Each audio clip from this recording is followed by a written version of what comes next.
तळतळाट का लागतो? तळतळाट लागू नये म्हणून काय करावे? एकदा नक्की वेळ काढून पहा. 5 लाखाचा खळखळाट असावा, परंतु कोणाच्याही 5 रुपयाचा तळतळाट नसावा. आज आपण 21व्या शतकात आहोत, त्यामुळे या विषयाकडे बघण्याचा दृष्टिकोन बदलला आहे. आज तंत्रज्ञान विज्ञान युगात असणाऱ्या आपल्यासारख्या लोकांची याबाबत अनेक मतांतरे असू शकतात. मानवी मनाचे कंगोरे आजवर कोणालाच समजले नाहीत. आपल्या आयुष्यात बऱ्या वाईट घटना घडतच असतात. हत्या, वैर आणि ऋण चुके ना चुके हे श्री गजानन विजय मधील वाक्य चिंतन मनन करण्याजोगे आहे. आपल्या उभ्या आयुष्यात कधी ना कधी आपले कुणाशी वैमनस्य होते.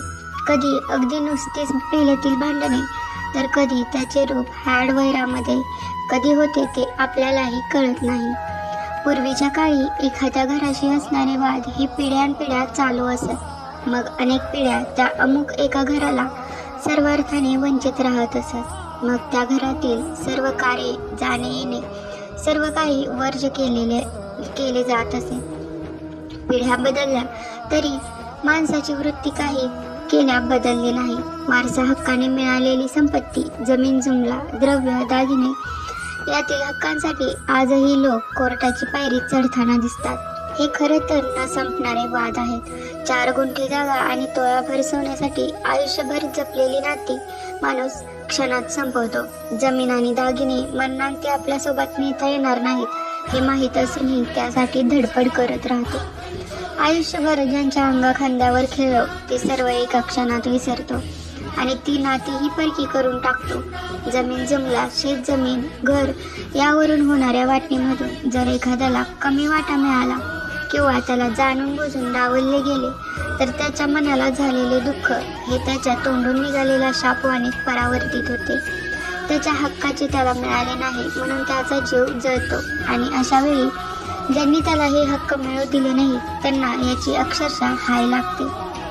आयुष्यात आपण अनेकासाठी अनेक गोष्टी जीव ओतून करत असतो. प्रसंगी स्वतःचा पैसा खर्च करूनही आपण कुठलाही विचार न करता जीवाचे रान करून मदत करतो. पण प्रसंग निभावला की समोरची व्यक्ती सोयीस्कर रीतीने हे सर्व विसरून जाते. आपल्याला साधी ओळख सुद्धा दाखवत नाही. अशा वेळी आपल्याला अत्यंत मानसिक वेदना आणि क्लेश होतात. जगातील सगळ्या चांगल्या गोष्टींवरचा आपला विश्वास निघून जातो. या मानसिक वेदनेतून तोंडातून मग कधीतरी शब्दांच्या भावनांच्या रूपात निघालेले तळतळाट मात्र त्यांना भोवल्याशिवाय राहत नाहीत. कधीतरी आपल्या मैत्रिणी किंवा संबंधितांशी आपले काही काळापुरते बिनसते, परंतु जसा काळ जातो तसे पुन्हा सर्व नाती पहिल्यासारखी होतात. पण मधल्या काळात जर आपल्याकडे हळदी कुंकू असेल आणि फक्त त्यावेळी मनात राग असल्यामुळे त्या मैत्रिणीला आपण बोलावले नाही तर ते नक्कीच चांगले नाही. कारण आपला राग हा क्षणाचा असतो. जिला आपण या कार्यक्रमातून वगळले ती स्त्री खरे तर आपल्या आयुष्यातील प्रत्येक प्रसंगात आपल्या पाठीशी उभी राहिलेली असते. पदराचा पैसा खर्च करून आपल्याला मदत केलेली असते, पण आपल्याला त्याचा विसर पडतो आणि 10 बायकांना आमंत्रण जाते पण तिला नाही. अशा वेळी तिचे मन दुखावते आणि तिचे तळतळाट आपल्याला भोवल्याशिवाय राहत नाही. काही लोकांना आपल्या कामासाठी माणसे वापरून घ्यायची आणि मग ती फेकून द्यायची सवय असते. हा त्यांचा स्वभाव त्यांना नक्कीच घातक ठरू शकतो. आपल्या क्षणिक रागापोटी आपण आपले आयुष्यभराचे नुकसान करत असतो. आताच्या कलियुगात आई वडिलांनी आपल्या मृत्यूपत्रात लिहिलेल्या गोष्टींची पूर्तता सुद्धा न करणारे महाभाग आहेत. मृत्यूपत्रातील जाणाऱ्याने लिहिलेल्या गोष्टींचे पालन करणे म्हणजे त्याच्या अंतिम इच्छेचे पालन करणे. मग आपल्याला ते आवडो अथवा न आवडो, आपण त्याच्याशी सहमत असू अथवा नसू, असे न केल्याने आपण त्याचे शाप तळतळाट ओढवून घेतो. ते आपल्या पुरते सीमित न राहता आपल्या पुढील पिढीलाही भोगावे लागते. पैसा हा मायावी आहे. तो भल्या भल्यांची मती गुंग करणार आहे, पण त्याच्या मोहात पडून आपल्याच रक्ताच्या नातेवाईकांशी जन्माचे वितुष्ट आणले तर तो पैसा आपल्याला खरंच किती समाधान, रात्रीचे शांत झोप मिळवून देईल याचा विचार ज्याचा त्यानेच केलेला बरा. ज्योतिषशास्त्राच्या अभ्यासात आपल्याला राहू हा पूर्वजांचा शाप तळतळाट दाखवतो. अनेक शापित कुंडल्या बघितल्या तर कुठे ना कुठेतरी राहूचा संदर्भ हा लागतोच. एखाद्याची राहती जागा छलकपट करून किंवा खोटे दस्तावेज करून हडपणे, एखाद्या स्त्रीला तिच्या परिस्थितीचा फायदा घेऊन मानसिक शारीरिक छळ करणे, राहत्या घरातून आपल्याच आई वडिलांना त्यांच्या वार्धक्याचा फायदा घेऊन हाकलून देणे किंवा त्यांच्या मनाविरुद्ध वृद्धाश्रमात ठेवणे, त्यांचे औषध पाणी रोजच्या गोष्टींची हेळसांड करणे, एखाद्या वृद्ध व्यक्तीला त्यांच्या अगदी शेवटच्या काळात राहत्या जागेसाठी शिव्या शाप देणे, ती जागा आपल्या नावावर करून घेण्यासाठी त्यांना मानसिक क्लेश देणे, फसवून एखाद्या मुलीचे लग्न एखाद्या व्यंग असणाऱ्या मुलाशी लावणे, इतकंच नव्हे तर सामाजिक जीवनात लोकांच्या पैशाची अफरातफर करणे, या सर्वाचे परिणाम म्हणून लोकांचे किंवा तत्सम व्यक्तीचे तळतळाट शाप त्यांचे हाय आपल्याला आणि पर्यायाने आपल्या कुटुंबियांनाही लागते आणि ती आपल्याला भोगावीच लागते.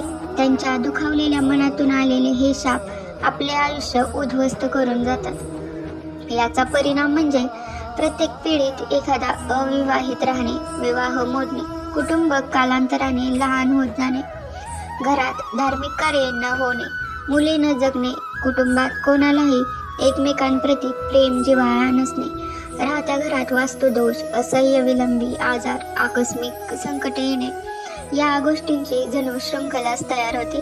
आपल्या कुलस्वामिनी आणि कुलदैवताची सुद्धा नित्य उपासना पूजा करणे हे आपले कर्तव्य आहे.